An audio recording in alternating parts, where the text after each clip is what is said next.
কড়াইতে তেল দিয়ে দিব হাফ কাপ।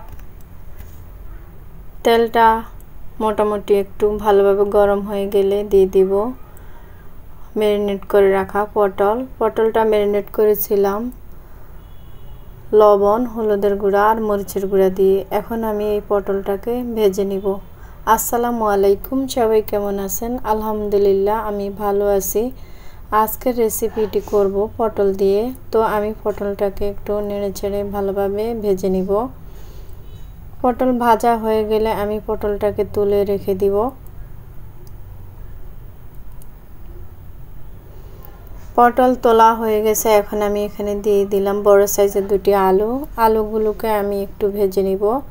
আলু একইভাবে লবণ আর হলুদ দিয়ে মেখে রেখেছিলাম। এখন আমি একটু সময় নিয়ে ভেজে নিব আলু ভাজা হয়ে গেলে আলুগুলো উঠিয়ে একটা সাইডে রেখে দিব। এখন এখানে দিয়ে দিব মুরগির বুকের মাংসটাকে আমি লবণ, হলুদের গুঁড়া, মরিচের গুঁড়া দিয়ে মেখে এখন চুলাটা মিডিয়াম আঁচে রেখে মুরগির মাংস ভেজে নিব।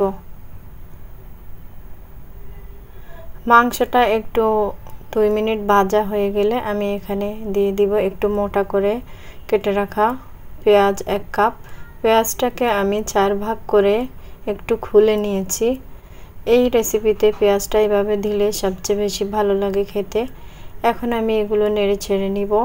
নেড়ে নিয়ে এখানে দিয়ে দিব 1 কাপ টমেটো দিয়ে আবারও একটু ভেজে নিব। এই রেসিপিটা পরোটা, রুটি, তারপরে ভাত, পোলাও সব কিছু দিয়ে খাওয়া যায়।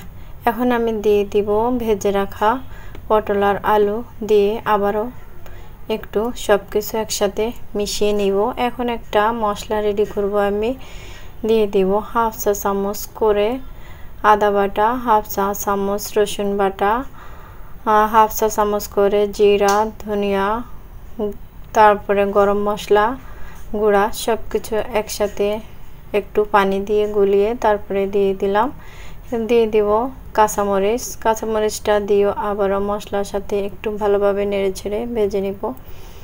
5 মিনিট ভাজবো। 5 মিনিট ভাজা হয়ে গেলে আমি এখন চুলাটার আঁচ একটু বাড়িয়ে দিব। দিয়ে আমি পানিটা শুকিয়ে নিব। যেহেতু আগে থেকে ভেজে রাখা আমার পটল আর আলু এগুলো সিদ্ধ হয়ে গেছে আগেই। তো এখন আবারও একটু নেড়ে ছেড়ে দেব যাতে নিচ থেকে লেগে না যায়।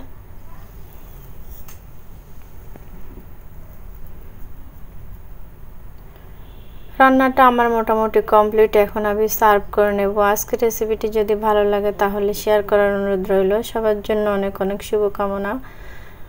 এতক্ষণ সাথে থাকার জন্য ধন্যবাদ।